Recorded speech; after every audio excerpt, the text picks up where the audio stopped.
এই কারণে সে ডাক দিয়ে বলছে ফায়ার হইতেছে এসির ভিতরে আসে এসি লাইন অফ করে দিচ্ছে, মানে এসি লাইন মানে মেন লাইন অফ করে দিচ্ছে আর কি।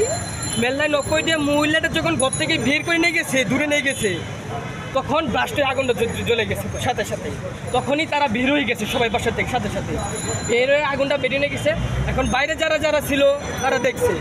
আমি যখন বাসা থেকে বের হই 1:30 বাজে, নামাজ শেষ, এই সামনে মসজিদ একটা, এখানে একটা, এই মসজিদে নামাজ শেষ, আমি এই মসজিদে নামাজ পড়বো, এই মসজিদে আসছি নামাজ আসি দিকে আগুনটা বেশি না অল্প, এটা যে সেই উঠতেছে উঠে কেবল নিবাইতেছে।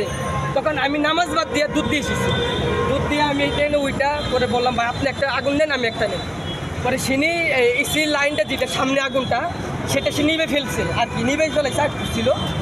তখন বললাম ভাইয়া ভিতরে মনে আগুনটা বেশিটা জ্বলতেছে, এই গ্লাসটা ভাঙবেন। আমরা গ্লাসটা প্রথমে ভেঙে ফেলছি, গ্লাসটা ভেঙে দেওয়ার পরে এখানে আরও বোতল নিয়ে আসলো, 4-5 দিয়ে বোতল নিয়ে আসার পরে আমরা গ্লাস দিয়ে ভাঙার পরে আলমারি, তখন বললাম আলমারির উপরে আগুনটা ভাই বেশি আসছে। আলমারির উপরে লাগেজ ছিল, লাগেজ উপরে কাপড় ছিল, কাপড় দেওয়ার পরে আপনার ওখান থেকে আগুনটা বেশি।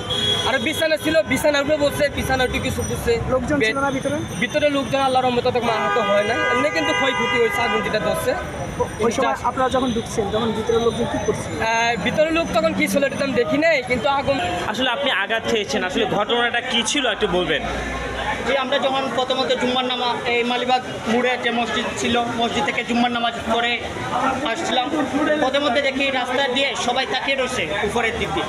এখন আমরাও তাকালাম যে মানুষ সবাই কিসের জন্য উপরের দিকে দিয়ে তাকাচ্ছে। তখন দেখি এই যে বিল্ডিং দিয়ে ধোঁয়া উঠছে, তখন আমরা দৌড়ে আসলাম, দৌড়ে আসতে দেখি আগুন জ্বলছে। তখন এই বিল্ডিং টপকে, এই যে বিল্ডিং সিঁড়ি আছে গেট টপকে আমরা উপরে উঠলাম, উপরে উঠে আগুন নিবানোর চেষ্টা করছি। এই অবশ্য কন্ডিশনারে এইসব আগুন নিবাতে আমরা সফল হয়েছি। যে গ্যাস ছিল, এই যে ফায়ার গ্যাস, সেটা দিয়ে আমরা আগুন নিবাতে সফল হয়েছি। তখন ভিতরের মধ্যে আগুন, তখন আমরা ভিতরে কীভাবে সেই গ্যাসটা পৌঁছাবো, আগুনটা কীভাবে নিবাবো সেটার প্রস্তুতি আমরা নিচ্ছি। তখন আমরা এই কাঁচ ভাঙার চেষ্টা করছি, তো তখন অনেকে আবার ডিল মারছে।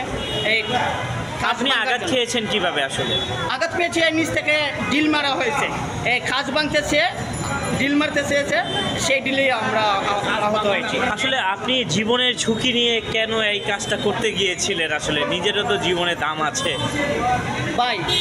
আসলে আমরা শুধু মানুষ বলছি স্বার্থপর, শুধু নিজের স্বার্থটাই বুঝে, কিন্তু অন্যের স্বার্থ বুঝে না।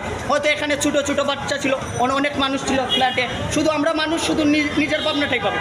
পথের মধ্যে অনেক মানুষ ছিল ভাই, তারা চাইলেই প্রথমে সাহস করে এগুলি, কিন্তু আগুনটা নিভাতে তারা সক্ষম হতো, কিন্তু তারা জীবনের ঝুঁকি নেই না, তারা তাদের স্বার্থ নিয়ে এই শুধু তামাশা দেখেছিল। যেমন এখানে সিনেমা লেগে গেছে, ওরা সিনেমা দেখতেছে, এইভাবেই ভাই।